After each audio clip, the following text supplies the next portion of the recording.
Salve amigos ligados no canal Abeco Consciência.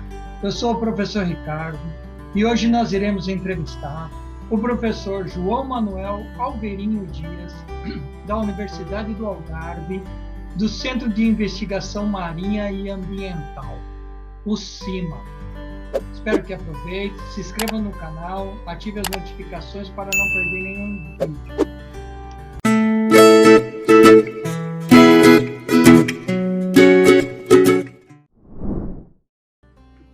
Salve amigos ligados no canal Abeco Consciência. Estamos de volta agora com o professor Alverinho Dias, do CIMA, Centro de Investigação Marinha e Ambiental da Universidade do Algarve. Tudo bem, Alverinho? Tudo bem, é um prazer estar aqui contigo.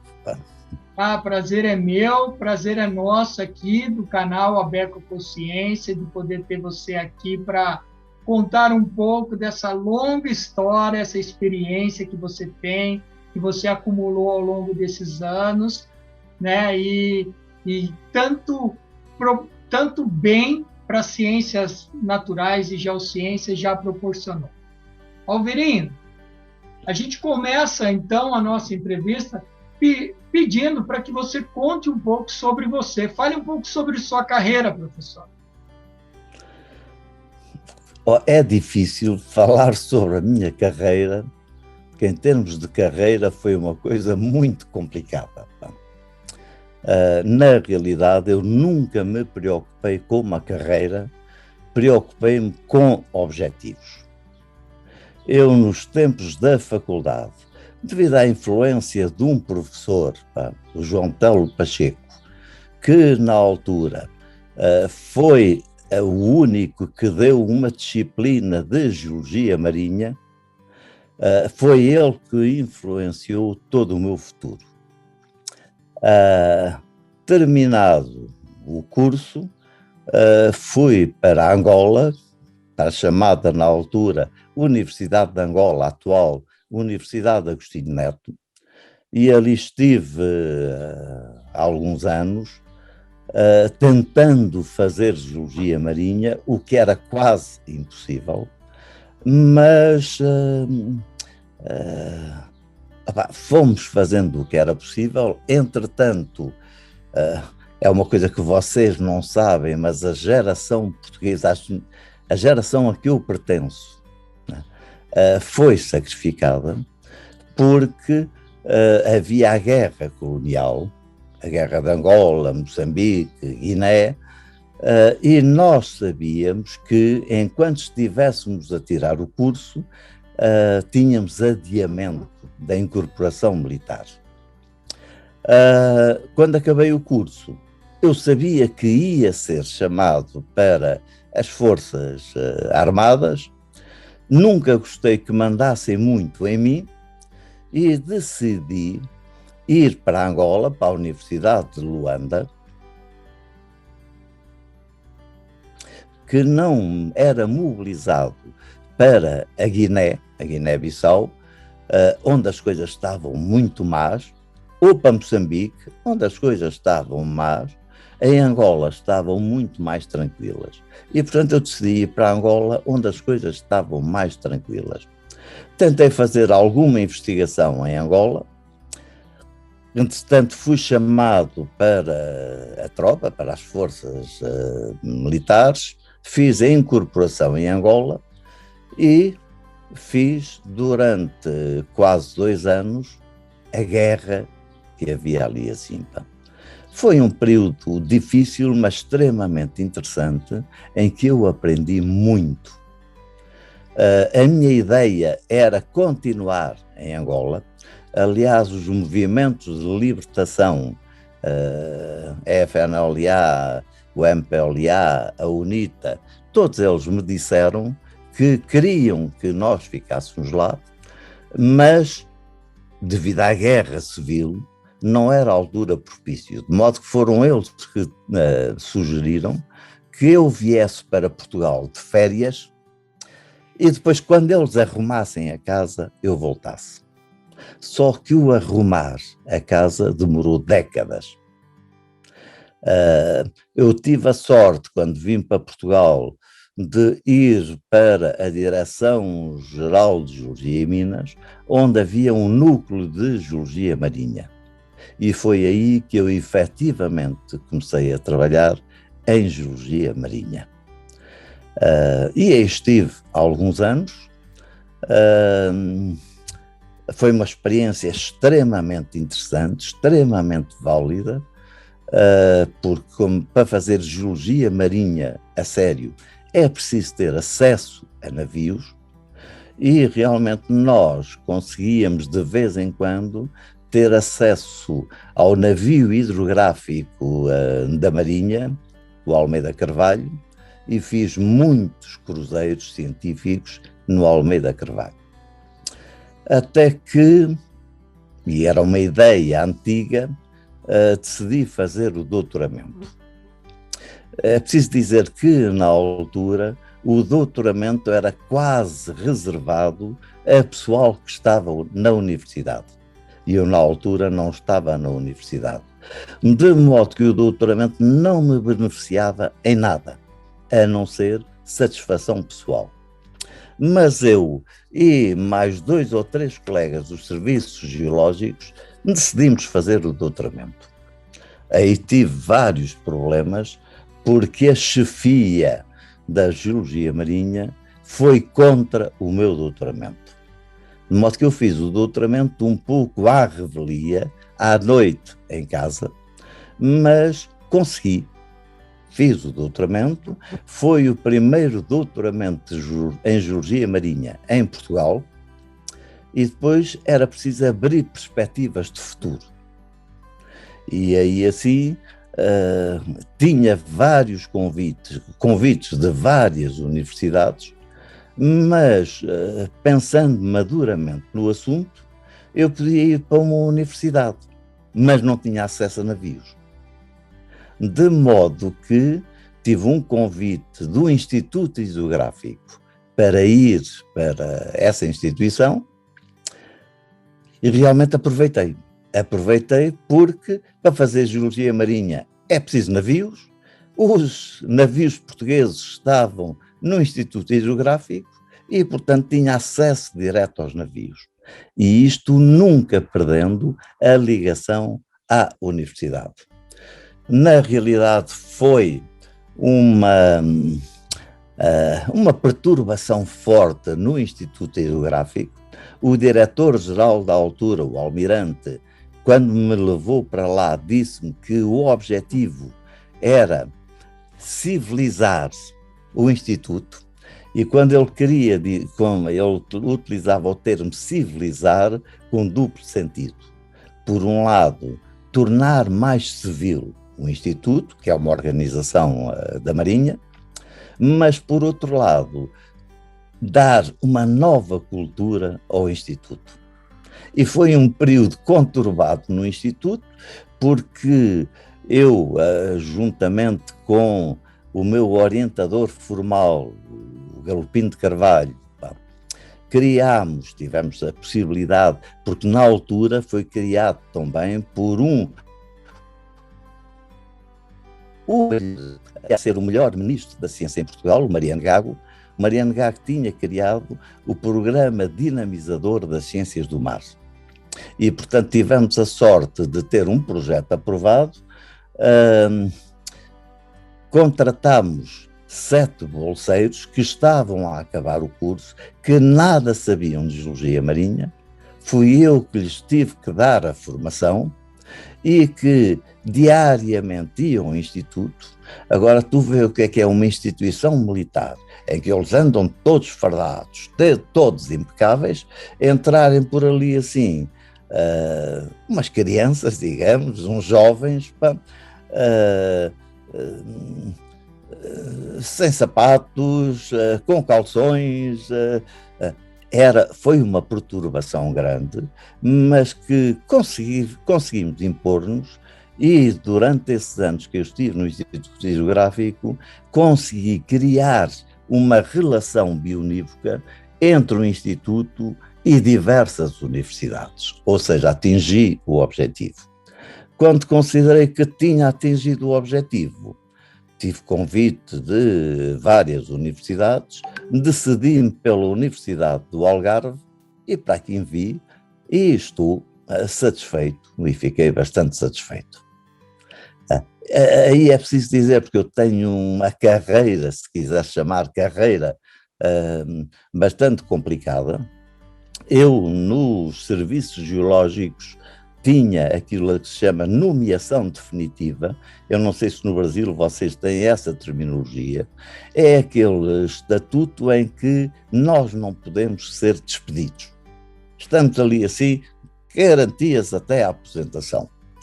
E eu, quando fui para o Instituto Hidrográfico, perdi a nomeação definitiva e fui para o Instituto, foi um risco grande, fui para o Instituto com um contrato de 1 ano. Felizmente as coisas acabaram por correr bem. Fiquei tão bem no Instituto Hidrográfico com a nomeação definitiva que depois perdi quando vim para a Universidade do Algarve. Portanto, é uma carreira que é rara em Portugal. Sim, exatamente. E aqui nós temos essa proximidade que são as posições permanentes, né? Então, seria mais ou menos isso que você supõe em definitivo. E interessante essa parte da tua história, professor, talvez seja, não seja um conselho, mas é a própria experiência tua, de você arriscar, né, de você se colocar à prova, independente de sair da zona de conforto e aceitar um desafio, vislumbrando algo que te dê aí uma motivação, né? Porque nós somos seres que precisamos nos motivar, né, para avançarmos de uma maneira produtiva. Então, muito legal essa parte da tua história. E dentro dessa história... O que disseste tem toda a razão, deixa-me interromper-te, porque eu disse que nunca tive carreira, tive objetivos. E o objetivo, depois de fazer o doutoramento, era levar a geologia marinha para as universidades. Como eu disse, criámos um grupo, o grupo DISEPLA, Dinâmica Sedimentar da Plataforma, que foi coroado de sucesso. Desses 7 membros originais, 6 são investigadores brilhantes em Portugal e internacionalmente, que depois as coisas foram evoluindo, foram entrando mais pessoas. É o que eu costumo dizer.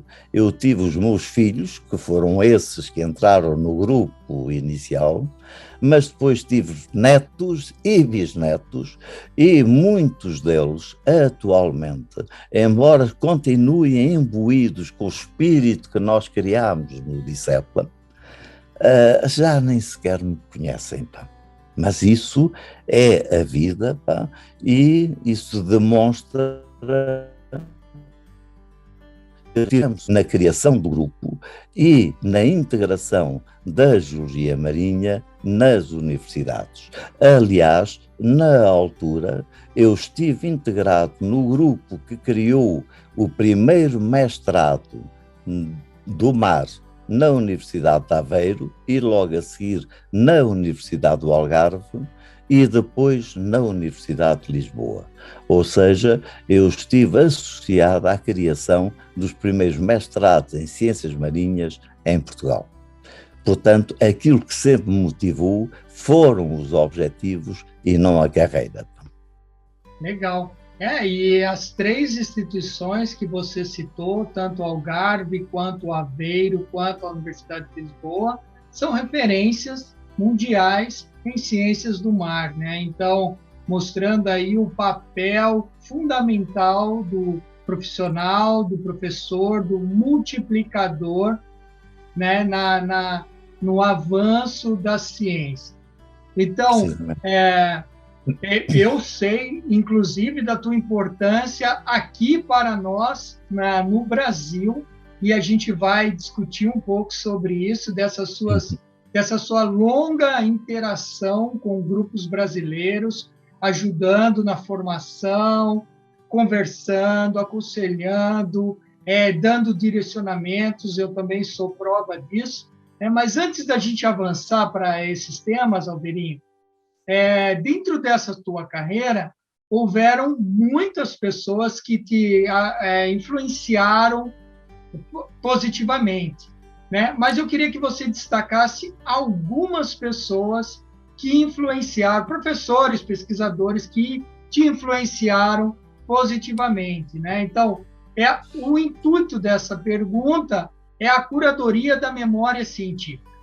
Então, ficou até claro na tua fala que existem até bisnetos científicos que não sabem que passaram pela influência dos seus ensinamentos. Então, a importância de reconhecermos quem foram os mestres que iniciaram os processos. Então, por isso que eu queria que você destacasse algumas pessoas. Ao longo de uma vida longa, como já é a minha, tive muitas influências. E eu começaria por destacar, e já referi, vou-me repetir, durante o curso de Geologia, tive uma disciplina que só funcionou durante 2 ou 3 anos, de Geologia Marinha. E o professor dessa disciplina, o João Telo Pacheco, foi quem me influenciou para me dedicar à parte da Geologia Marinha.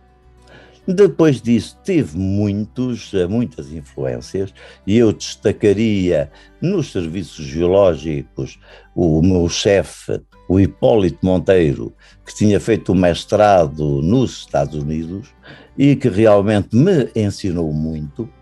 Éramos muito amigos. Infelizmente, depois, quando eu decidi fazer a tese, ele era contra e, portanto, a relação deteriorou-se.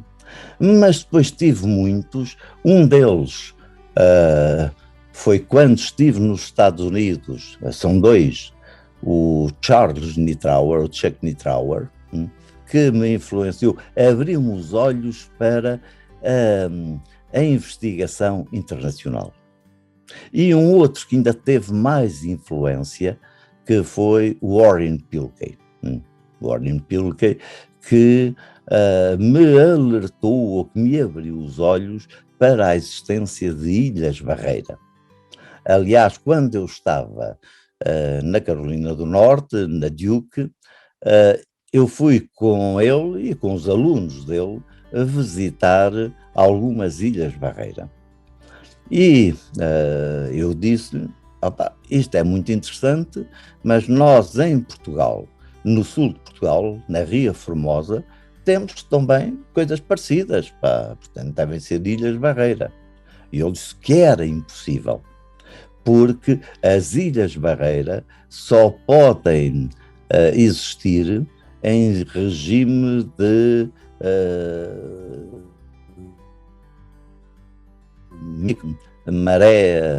média maré, acima dos 3, 4 metros é impossível haver Ilhas Barreira. Quando eu regressei a Portugal, passado uns meses, tive a oportunidade de o trazer a Portugal.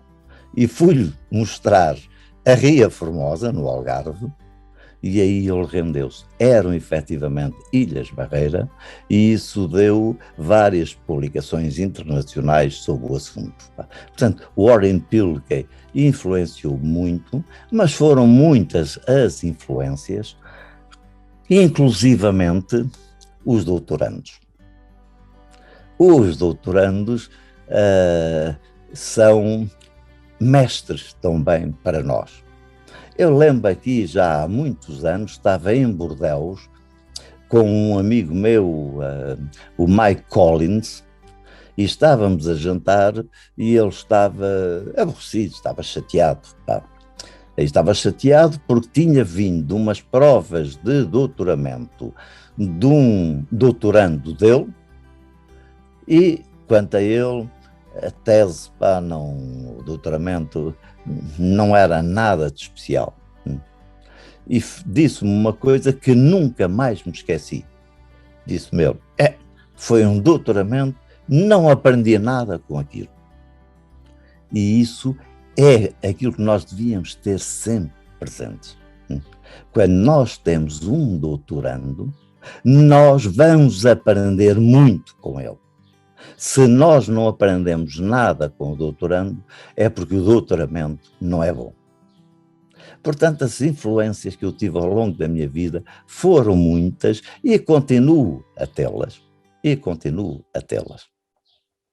Inclusivamente, agora numa fase mais adiantada, porque eu dediquei-me sempre ao... Bom, para começar, eu comecei estas atividades estudando o Oceano Profundo e depois segui um caminho que é normal internacionalmente. Arranjar navios oceanográficos é difícil e muito caro, de modo que transitei para a plataforma continental, mas na plataforma continental é preciso também navios, e acabei por depois vir para a zona costeira.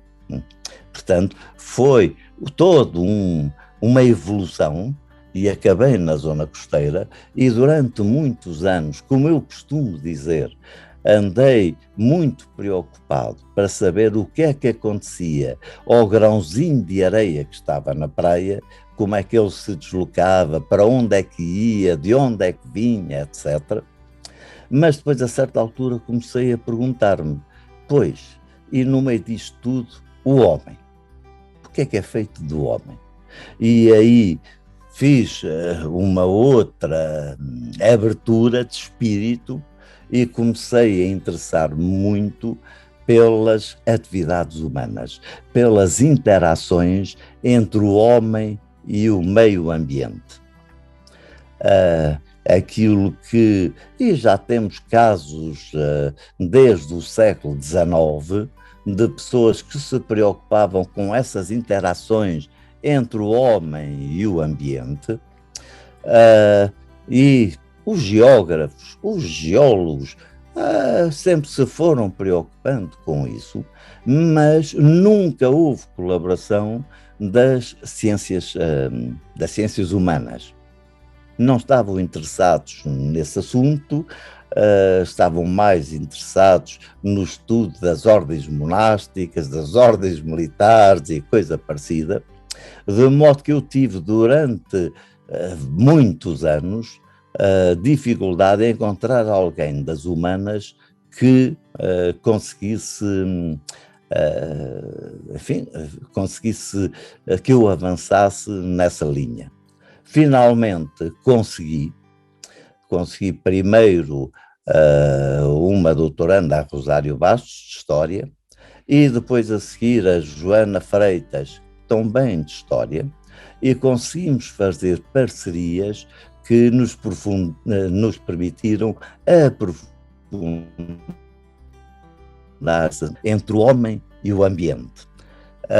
Aquilo que os historiadores recentemente descobriram, alguns historiadores, e não só descobriram, e que carimbaram com a designação de História Ambiental. Para eles é uma novidade, para nós é uma coisa que vem do século XIX. Mas está bem, querem essa designação, muito bem, de tal forma que eu antigamente falava muito interações homem-ambiente e atualmente começo a utilizar história ambiental. É assim que as coisas evoluem, mas cada vez estou mais interessado nesse relacionamento complexo entre o ambiente e o homem.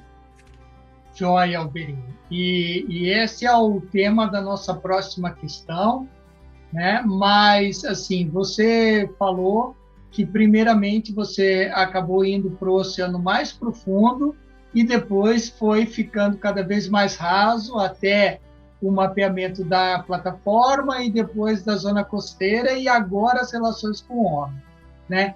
No Oceano Profundo, você é uma das poucas pessoas no mundo que podem se orgulhar de ter entrado no submersível, no Alvin, né, e descido aí a profundidades superiores a 3.000 metros. Indo desde o Oceano Profundo, quais foram as principais experiências e descobertas que você teve aí nessa primeira incursão no Oceano Profundo antes de subirmos aí para águas plataformais? Incluindo, claro, a sua experiência no Alvin, né, que foi, na época, Não foi o Alvin, foi o submersível francês. Tá. Então, explique para nós, Alverinho, por favor. Não, foram experiências muito interessantes, duras, porque estar durante um mês fechado num navio, portanto, uma sociedade, uma micro-sociedade, em que todos os dias temos que nos cruzar com todos os outros, acaba, em certo sentido, por ser duro. Eu lembro uma conversa que tive também com o meu amigo Mike Collins. Estávamos a jantar, estava um arqueólogo e, enfim, mais alguém, e o arqueólogo, a certa altura, disse que achava interessante a empatia que havia entre nós da geologia marinha. E depois o Mike explicou-lhe: não, é muito fácil. Nós vamos para o mar, estamos 15 dias, um mês. Peço desculpa. Estivemos 15 dias, um mês, ali fechados, e só há duas soluções. Ou nós não nos entendemos e nunca mais fazemos nenhum cruzeiro científico juntos, ou nos entendemos e então continuamos a fazer cruzeiros científicos juntos. Ou seja, essa experiência de trabalhar durante períodos relativamente longos num navio faz com que as pessoas que se entendem criem afinidades profundas, criem uma verdadeira amizade. E isso foi a principal experiência que eu tirei dessas campanhas em mar alto. Claro que tinha muitas histórias para contar, porque o oceano às vezes é muito tranquilo, outras vezes o Deus do mar não está bem disposto, e eu lembro principalmente de um cruzeiro que estivemos durante uma semana a navegar exclusivamente só, para safar o navio. Portanto, coisas, enfim, Sim, esse é normal, né? Ficar aí uma semana tentando fugir da tempestade, capeando para se manter inteiro, né? Para o oceano não devorar a embarcação. Mas só então, em termos de curiosidade, qual foi esse submersível e a quantos metros vocês chegaram a descer? Agora tive uma falha de memória, como é que se chamava? Era a Sucup. Mas era vinculado a que projeto, Alverinho? Não, era do IFREMER, o Instituto Francês de Pesquisas do Mar.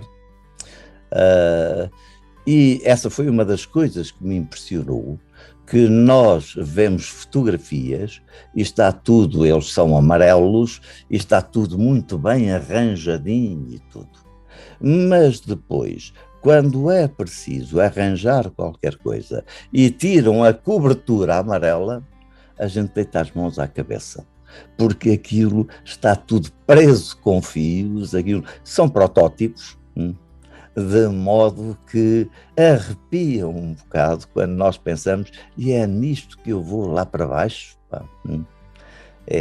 Não, eu tive a sorte de descer aos 3.000 metros, mas a minha filha, que também é geóloga, mas que, aliás, é interessante, durante 2 ou 3 anos que ela esteve na Universidade de Lisboa, onde eu era professor convidado, ninguém sabia que ela era minha filha. Nunca quis viver à custa do pai, digamos.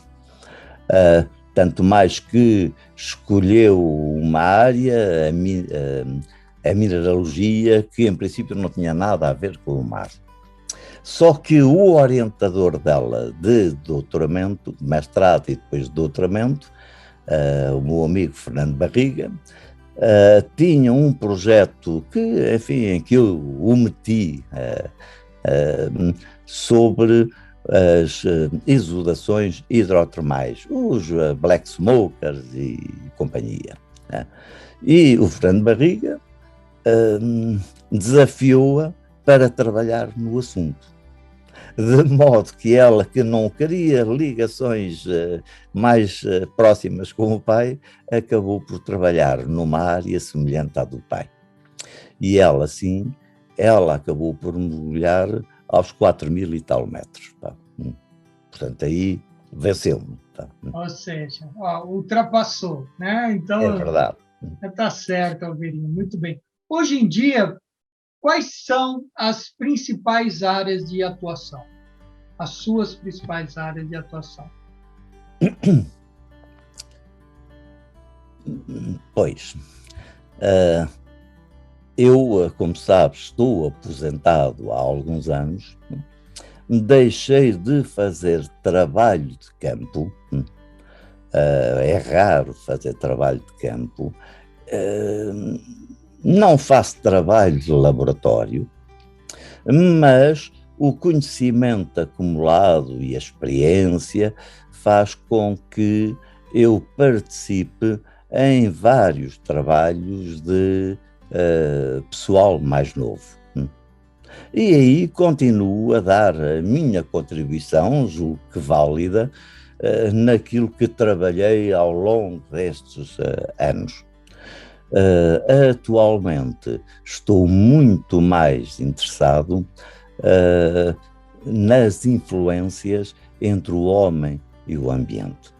Em que medida é que o homem modificou o ambiente, e estamos a falar, por exemplo, em ambientes costeiros, em que medida é que a evolução que vemos atualmente deriva de atividades antrópicas, em que medida é que essas atividades antrópicas foram condicionadas por fatores ambientais vários, entre os quais que sobressai a parte climática. E é por isso que eu me tenho dedicado bastante à climatologia histórica. Legal. Portanto, tenho vários interesses, digamos que eu estou numa posição e numa fase da vida que, francamente, já não tenho paciência para ir para o laboratório, mas tenho paciência para tentar estabelecer inter-relações entre os diferentes fatores, que são inter-relações complexas. Legal, Alverinho, e bom vê-lo assim com tanta disposição, isso é um incentivo para nós, com certeza. Então, Alverinho, dentro dessa sua experiência, você pode nos contar alguns projetos que te deram muita satisfação em ter participado do desenvolvimento e por quê? Qual a importância desses projetos? Porque eu acho que dessa forma fica um pouco mais simples, porque você sempre esteve envolvido em muitos projetos, não só em Portugal, no Brasil, nos Estados Unidos, na Europa. Então, de uma forma assim, quais foram os projetos que te deram mais satisfação e o que o projeto abordava e o que vocês vislumbravam de aplicação, de ganho de conhecimento, aplicação social, enfim? Há vários. Estou-me a lembrar de uma série de projetos que tivemos sobre a aplicação de luminóforos, ou seja, de areias marcadas, areias pintadas que depois com luz ultravioleta, esses grãozinhos pintados ficam brilhantes.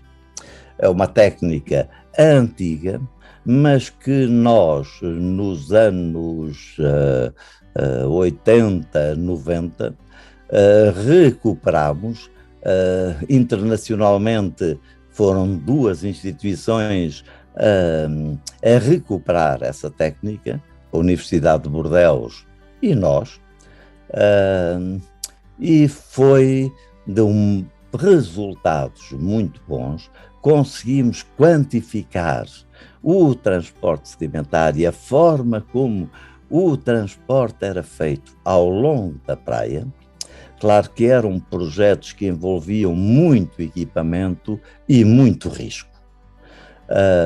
Eu lembro-me que a primeira experiência que fizemos foi no litoral de Aveiro, em que pusemos os correntómetros, os turbidímetros que se punham, fixavam na praia, tá? Enfim, todo aquele equipamento.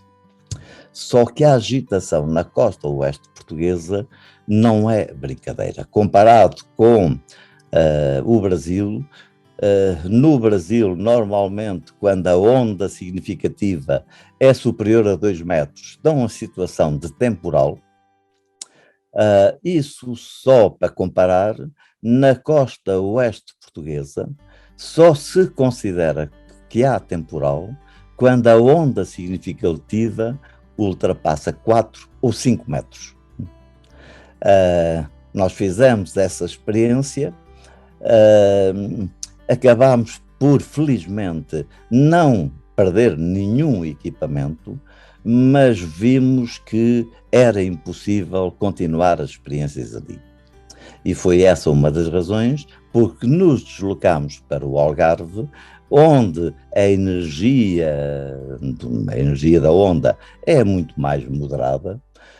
No Algarve considera-se que há temporal quando a onda ultrapassa 2 metros, e aí fizemos tudo o resto das experiências. É interessante verificar que essa experiência que fizemos na zona de Aveiro deu alguns resultados. Se olhares para os gráficos publicados internacionalmente com as diferentes medidas, vês muitos pontos e depois vês um ponto destacado, que são as observações que nós fizemos no litoral de Aveiro. Não é nada fácil trabalhar nessas condições. Aliás, eu lembro-me que já há muitos anos, um amigo meu, Norbert Sutti, que veio a Portugal, ao Minho, para fazer uma experiência análoga. Durante a maré vazia, veio a maré cheia. Quando a maré baixou outra vez, ele recolheu o equipamento todo, voltou para os Estados Unidos e nunca mais quis ouvir falar no litoral português, porque é energia excessiva. Não se encontrou maneira ainda de fazer medidas mensuráveis em litorais tão energéticos assim. Sim, e cabe ressaltar que o litoral de Portugal cada vez mais entra em evidência até no mundo do surf de ondas extremas, né? Porque as ondas agora mencionadas no Guinness Book são aquelas da Praia do Norte, né? De Nazaré, o Canhão de Nazaré. Sim, esse foi um dos projetos, Alverinho. Quantos outros? Tivemos vários outros. Eu lembro mas já um pouco mais recente, em que pegámos na evolução da chamada Ria de Aveiro, da Laguna de Aveiro. A zona de Aveiro é muito interessante porque, aliás, há um historiador que disse de forma muito interessante: a Laguna de Aveiro e Portugal nasceram na mesma altura. Efetivamente,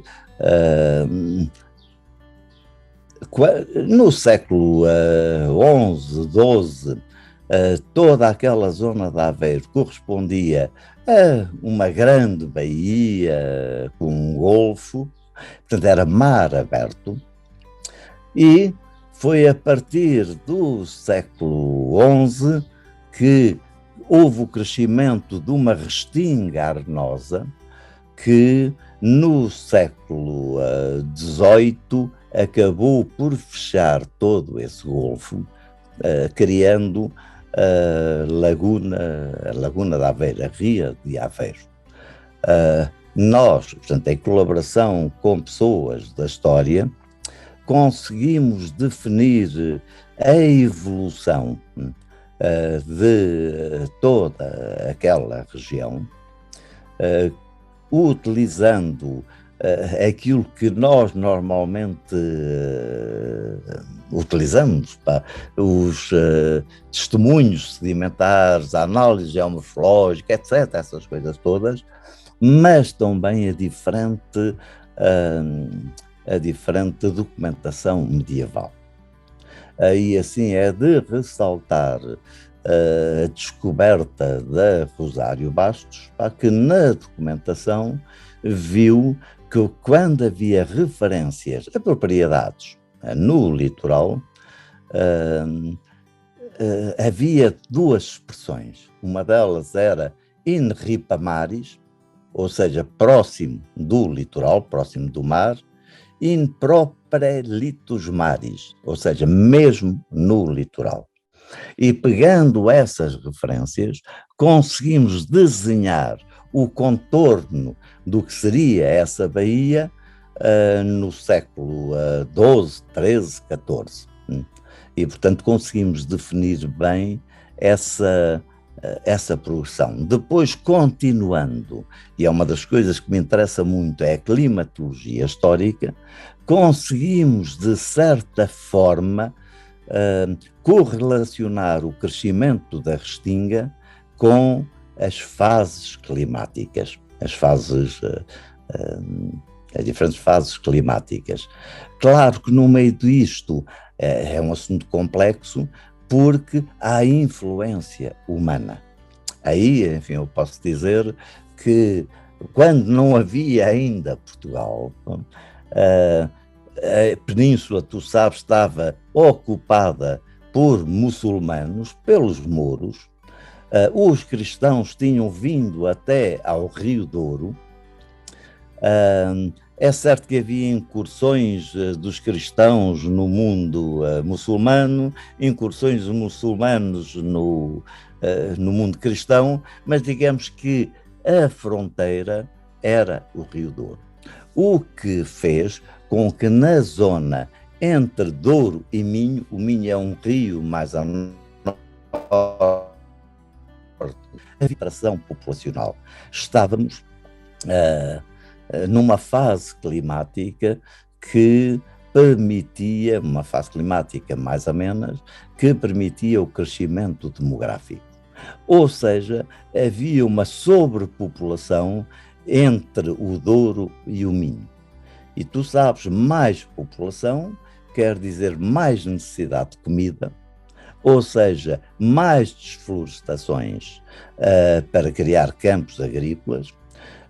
Mais população significa mais necessidade de madeira para a construção das casas e tudo o resto. Mais população significa para cozinhar e para aquecimento no inverno de mais lenha. Ou seja, havia toda uma pressão para a desflorestação. Ora, havendo desflorestação, há uma erosão superficial maior, um transporte fluvial maior, e esse transporte de areias até à Foz do Douro, esse excesso de areia, fez com que a pequena restinga que existia a sul começasse a crescer rapidamente. Isto é só para chamar a atenção que é um assunto complexo. Temos de um lado as atividades humanas, temos do outro lado as fases climáticas e com frequência não sabemos se determinado acontecimento é devido a um ou a outro. É realmente, esse foi outro projeto que me deu muito prazer. Tem um projeto que tem muita ligação com isso que você fala, que é o estudo dessas cartas náuticas, desses mapas antigos, medievais, que você já desenvolve há algum tempo, e as correlações que você faz com o clima, com o desenvolvimento da social, né, seja tribal ou seja já um pouco mais moderno, é muito interessante.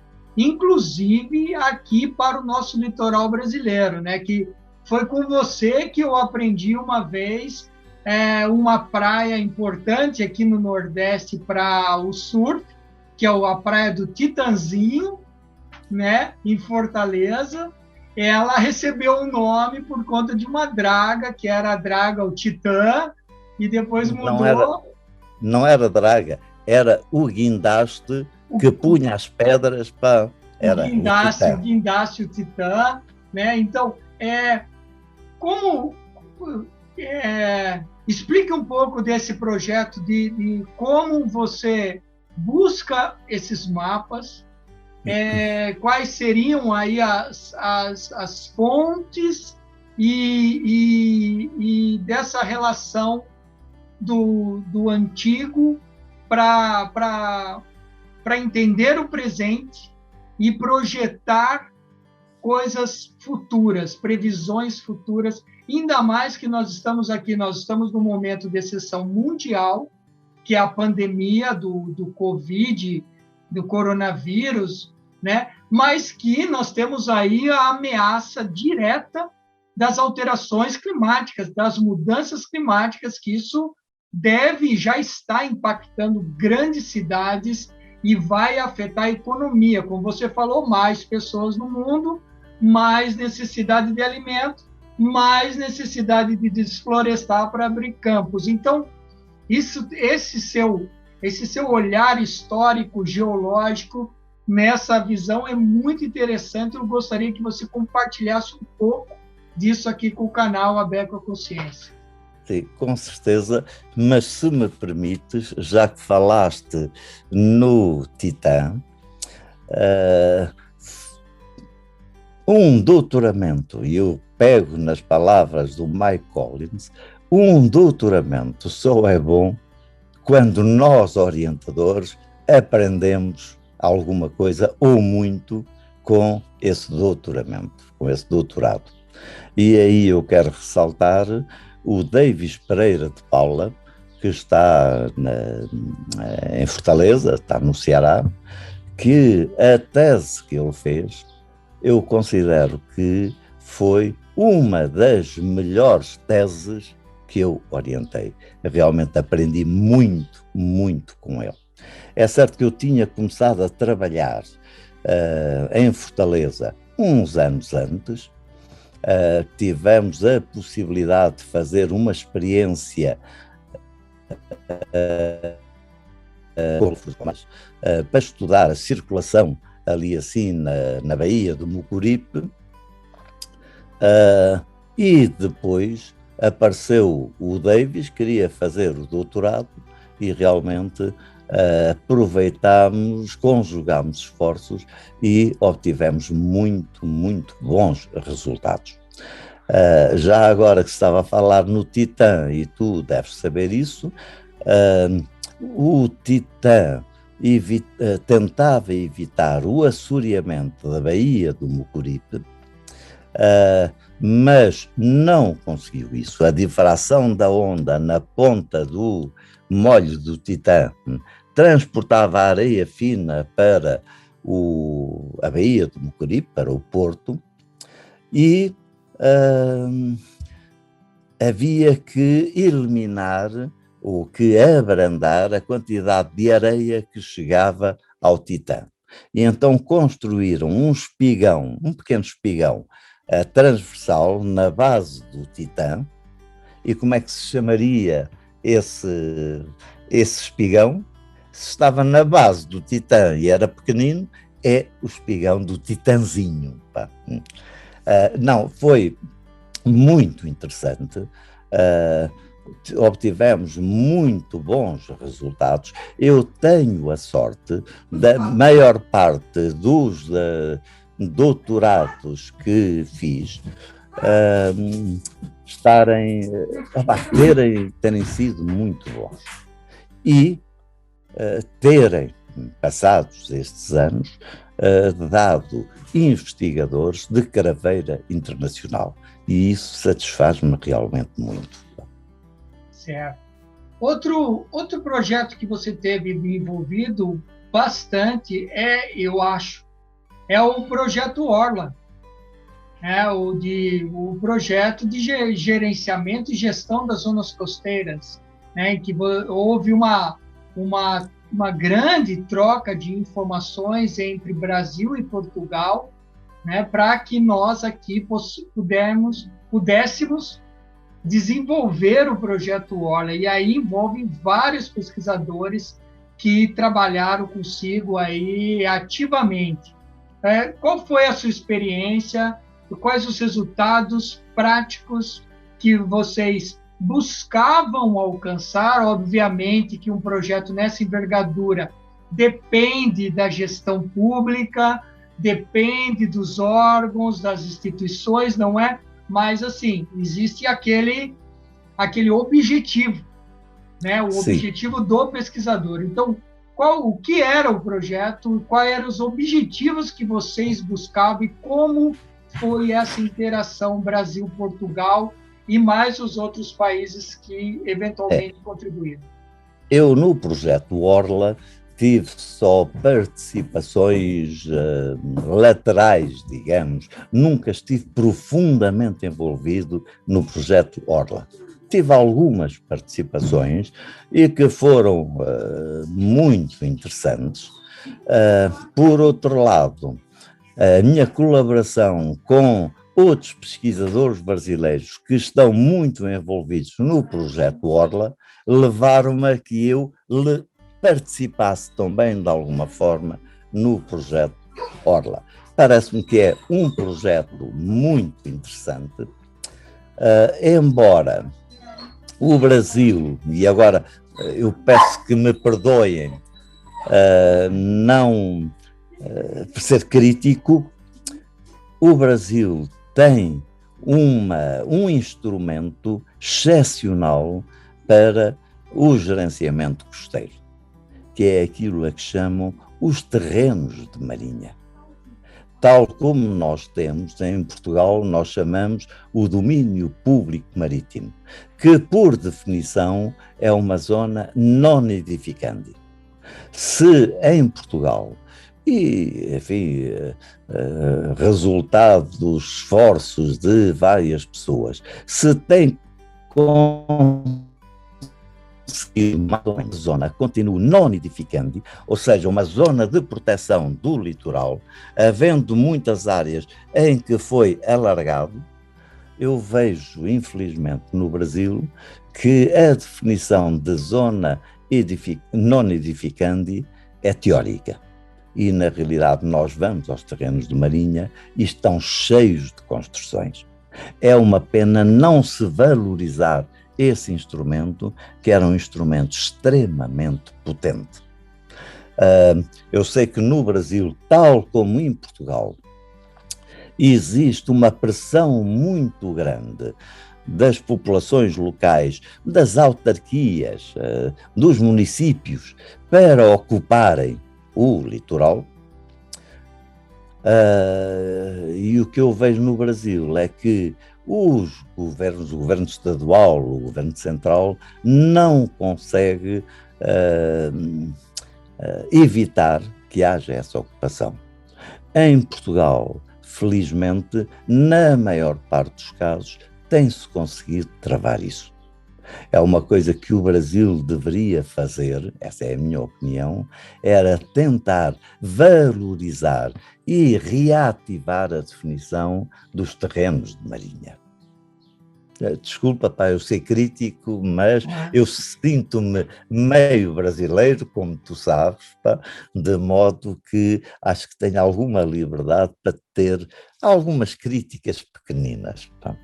Tá certo, professor. Claro, e suas críticas são muito bem-vindas no canal. Um dos objetivos é a divulgação científica de qualidade, mas também é o desenvolvimento crítico das atividades que são desenvolvidas no quaternário, né, que inclui aí praticamente toda a atividade humana, né? Então, nesse ponto, essa pequena intervenção sua me faz até continuar um pouco sobre esse assunto, porque é muito importante nós termos opiniões que baseadas na ciência, baseada nos estudos, baseada nas análises, né? Então, eu queria que você contasse um pouco mais sobre essa visão da gestão do ambiente costeiro, como eu disse, frente às alterações climáticas ou mudanças climáticas, se é que eu posso chamar dessa forma. Vamos lá ver. Ainda mais você que já conhece o nosso litoral aqui, praticamente todo, né? Então, mais do que muitos brasileiros, isso eu tenho certeza. Sim, acredito que sim. Vamos lá ver, sobre a gestão do litoral e o que é que se deve fazer, internacionalmente não há uma política aceite. Há uma tendência para todos os países evoluídos criarem ao longo do litoral uma faixa non edificandi, uma faixa tampão, digamos, uma faixa de salvaguarda. A França tem uma parceria público-privada, o Conservatoire du Littoral, que vai adquirindo terrenos ou recebendo terrenos para os manter de forma ambientalmente sustentável, sem edificações, precisamente para criar essa zona de salvaguarda. A Itália tem também um programa parecido. A Inglaterra, e quando vamos aos países anglo-saxónicos, é uma coisa muito diferente, porque não existe uma intervenção estatal forte como nos países latinos, mas tem a Inglaterra uma instituição privada, o Coastal Heritage, que vai adquirindo partes do litoral com o objetivo conservacionista, com o objetivo de preservar e não deixar ocupar com construções. Portanto, existem várias aproximações, mas a tendência é para criar ao longo do litoral toda uma faixa de salvaguarda non edificandi que nos permite olhar para o futuro com mais confiança, mesmo em relação à elevação do nível médio do mar e à erosão costeira. Em Portugal, a Espanha, que atrasou-se nisso, mas tem também qualquer coisa parecida, como o domínio público marítimo, que desde os anos 90 foi reativada e em grande parte do litoral não se pode construir naquela faixa de salvaguarda. Muitas zonas já estavam ocupadas. E o que a nova lei de costas defendia era que estão lá, deixa estar, não há autorização para reconstrução quando o edifício chegar ao fim da sua vida útil. É demolido e naturalizado àquela zona. Em Portugal temos, como eu disse, o domínio público marítimo. No Brasil temos os terrenos de marinha, ou seja, temos aquilo que os outros países estão a tentar ativamente construir nos últimos anos. É uma pena que não valorizemos suficientemente essas coisas. Já agora, deixa-me contar uma pequena história.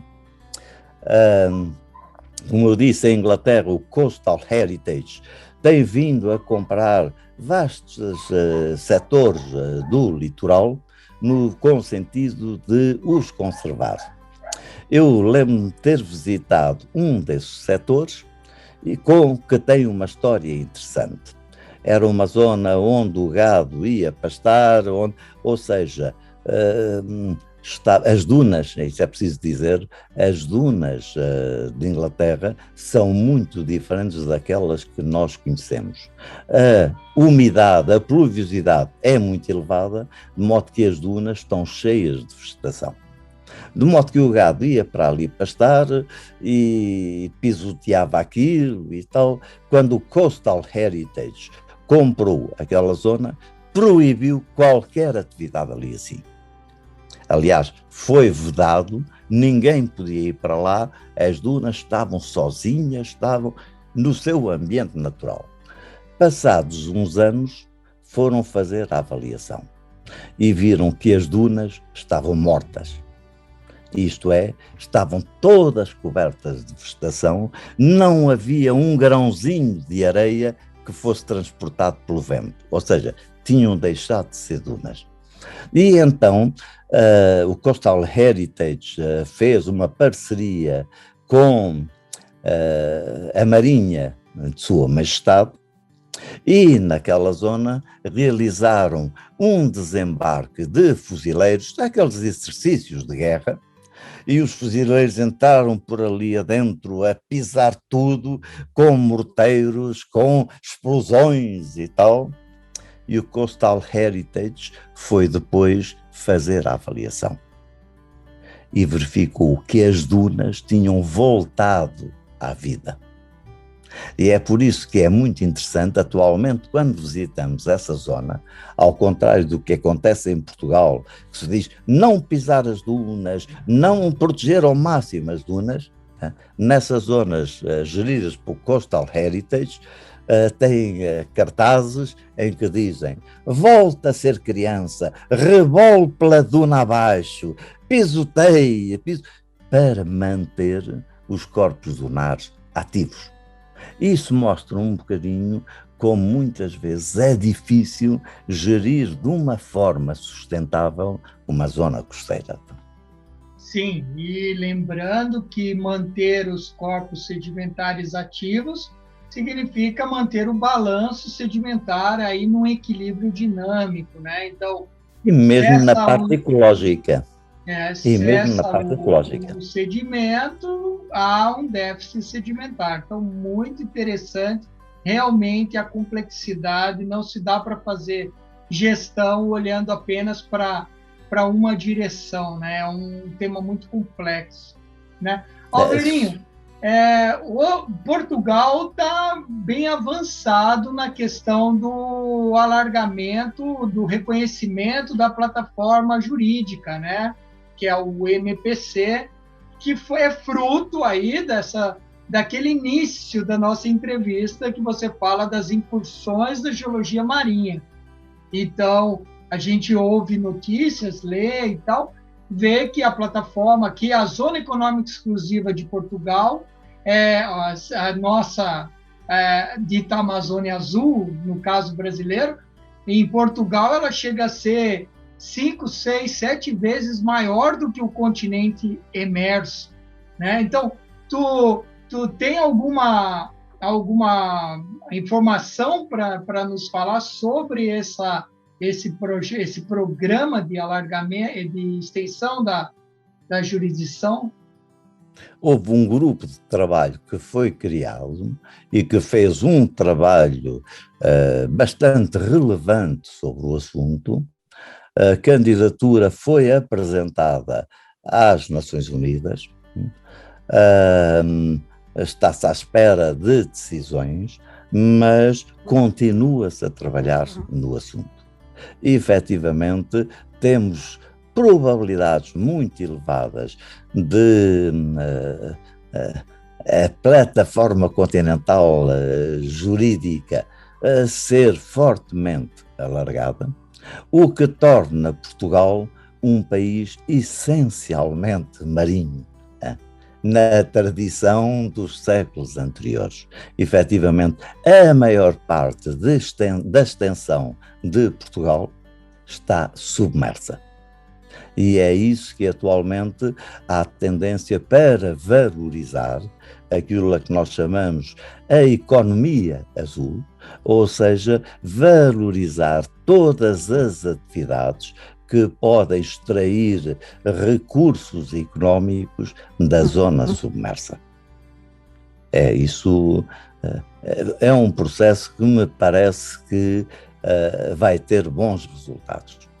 Exatamente, lembrando que esses tanto recursos minerais como de biotecnologia, a biodiversidade do fundo marinho é extremamente importante, muito pouco conhecida, e aí se faz, né, a tal da década dos oceanos, que nós vamos falar um pouquinho sobre ela aqui mais ao final do programa.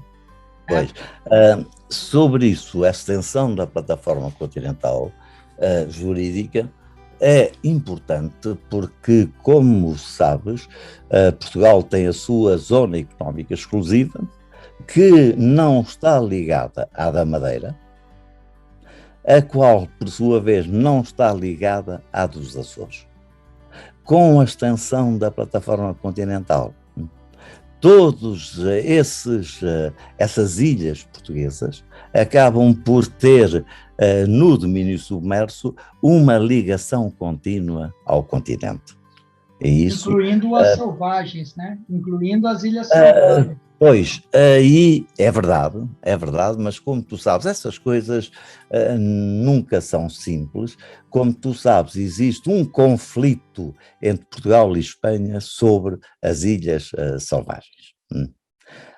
Para Portugal, são ilhas.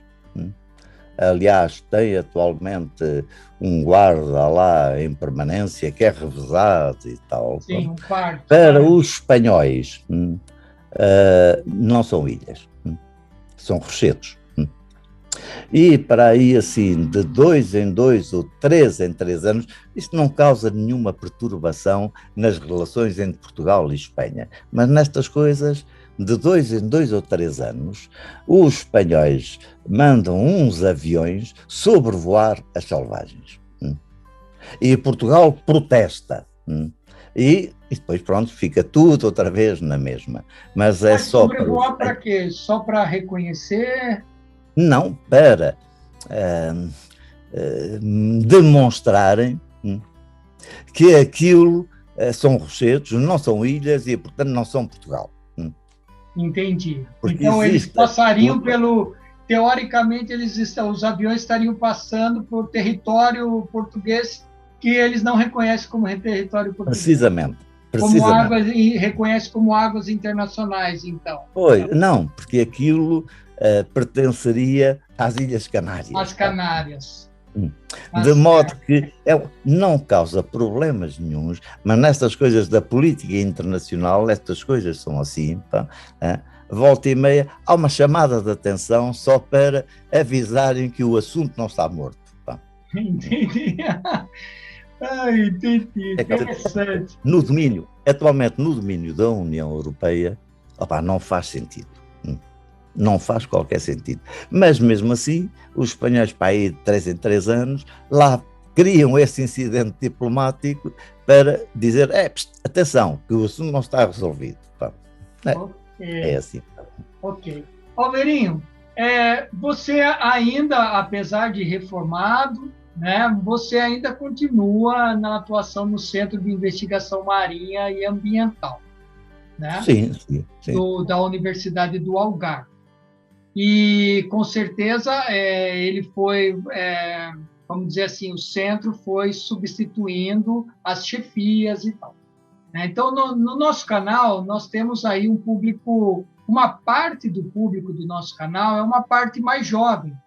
São estudantes que estão iniciando a carreira, a licenciatura, o bacharelado, né, nas ciências naturais, oceanografia, geologia, geofísica, geografia, biologia, enfim, tem um público aí variado, jovem, de uma idade aí de 18 a 27 anos. Né? Para esse público, mais especificamente, conte um pouco sobre a Universidade do Algarve, o centro e as possibilidades de desenvolver doutoramentos, por exemplo, ou mestrados, quem sabe, mas principalmente doutoramentos, porque o mestrado em Portugal é diferente do mestrado no Brasil, né, um pouco diferente. Mas, assim, explica um pouco como que funciona esse intercâmbio e no aspecto de abrir o horizonte desses jovens que se sentem em condições de aplicar para um doutoramento, quem sabe aí, ou uma parceria, um projeto de parcerias, enfim, né? Mais nesse sentido. A colaboração da Universidade do Algarve com o Brasil é intensa. Nós temos muitos estudantes brasileiros no Algarve.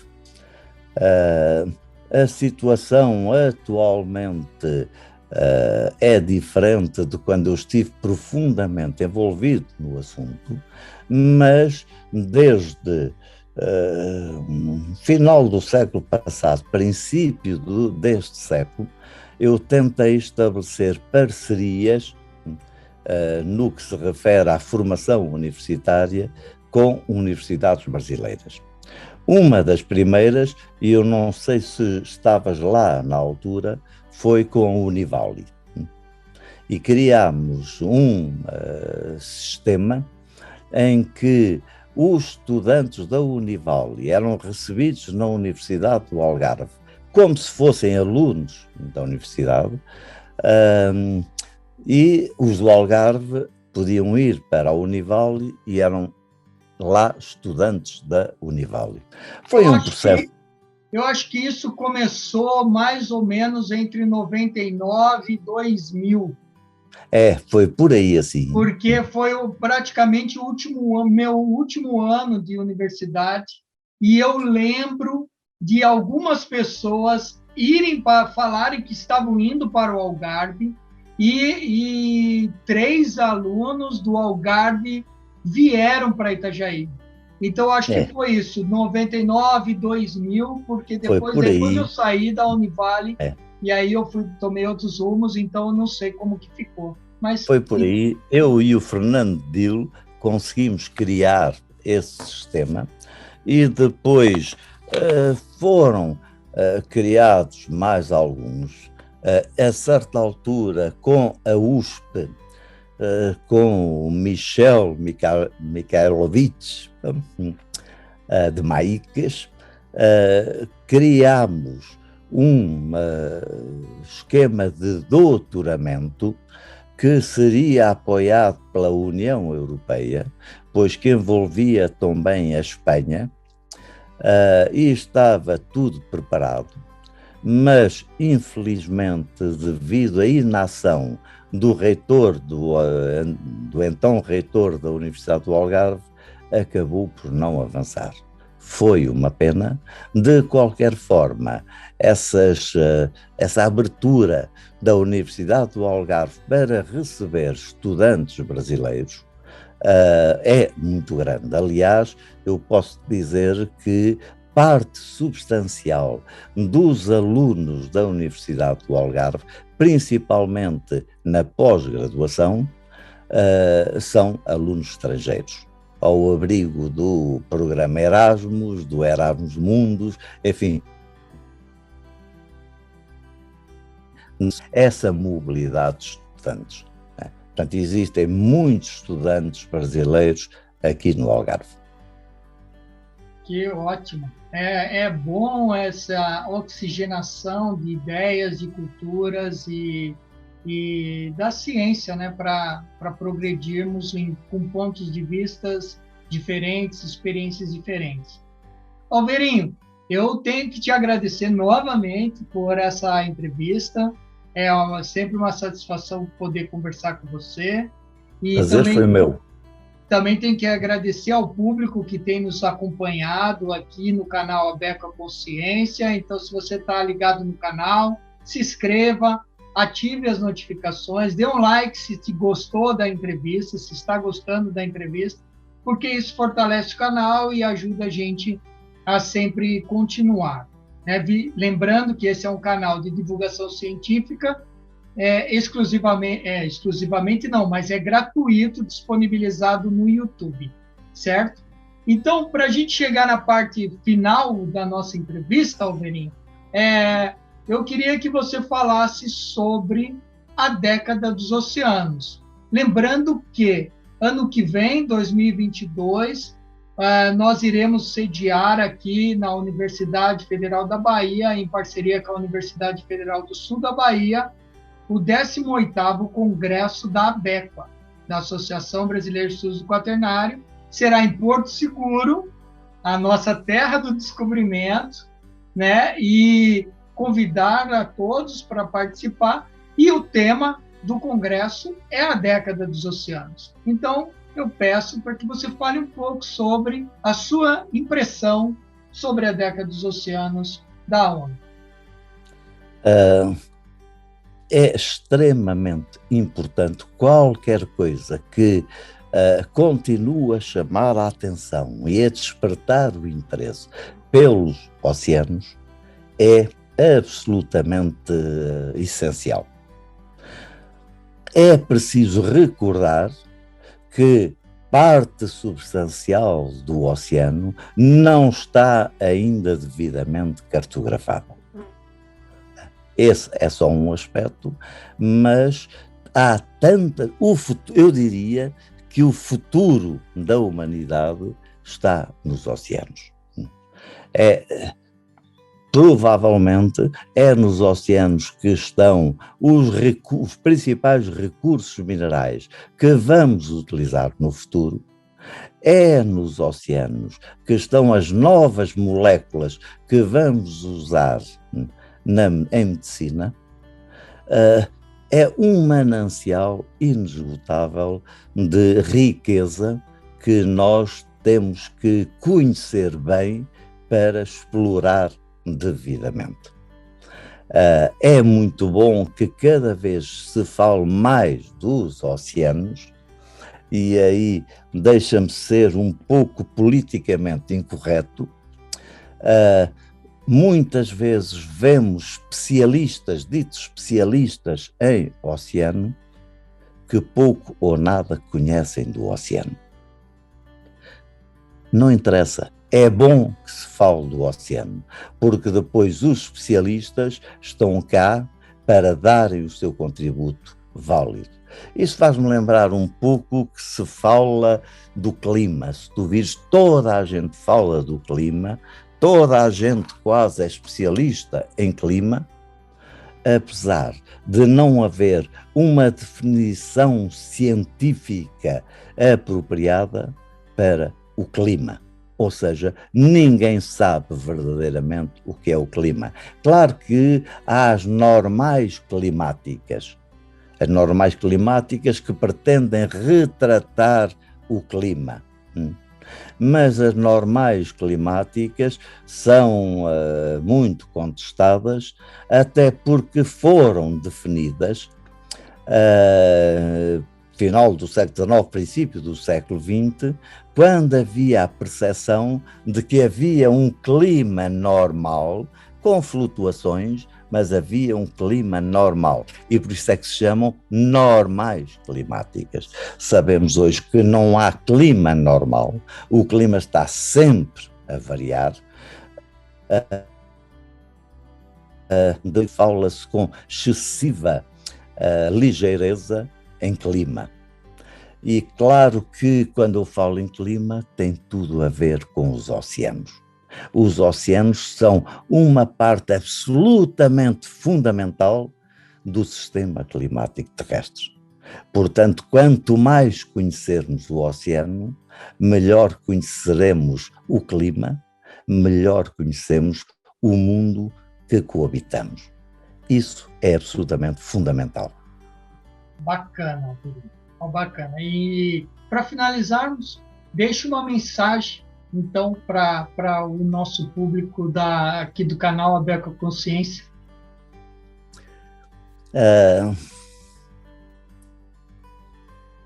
A Abécua é uma associação do quaternário. O quaternário é um período, na escala humana, muito extenso, na escala geológica não tanto, mas na escala humana é um período muito extenso. Digam o que disserem, nós continuamos no quaternário. E quando nós estamos a estudar as modificações morfológicas que ocorreram ontem, estamos também a estudar o quaternário. Portanto, estudar o quaternário, que não é só geologia.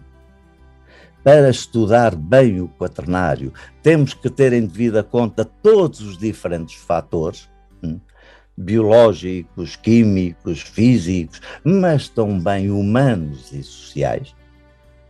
Tudo isso é estudo do quaternário. E eu aquilo que gostaria de dizer era fazer um apelo aos quaternaristas para saírem um pouco da zona de conforto deles, irem para zonas, para eles, inexploradas, que são as ciências humanas e sociais, por exemplo, e tentarem criar sinergias entre os dois grandes ramos da ciência, ou seja, as ciências humanas, as ciências exatas e naturais, as ciências humanas e sociais, que têm estado absolutamente divorciadas. É fundamental que se criem sinergias para que comecem a trabalhar em conjunto e consigam desbravar novos caminhos no conhecimento do quaternário. Tá ótimo. Então, agradeço mais uma vez, professor Alverinho Dias, da Universidade de Algarve, de Portugal. É um privilégio para mim. Então, seguimos em frente, que a vida não espera. Tchau. Tchau.